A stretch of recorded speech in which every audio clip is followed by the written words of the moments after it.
আলহামদুলিল্লাহ ওয়াসসালাতু ওয়াসসালামু আলা রাসূলিল্লাহ আম্মা বাদ।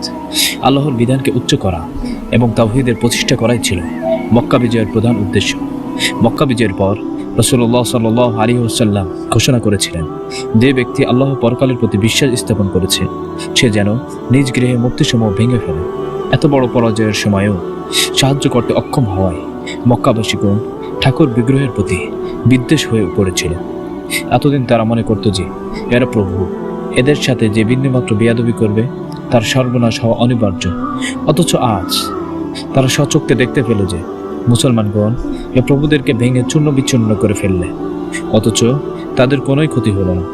এমতো অবস্থায় এদের প্রতি তাদের শ্রদ্ধা থাকবেই বা কিরূপে? রাসূলুল্লাহ সাল্লাল্লাহু আলাইহি ওয়াসাল্লামের এই ঘোষণা শোনার পর যারা ইসলাম গ্রহণ করেছিলেন তারা সকলেই নিজ নিজ গৃহের মূর্তিসমূহ ভেঙে ফেললেন।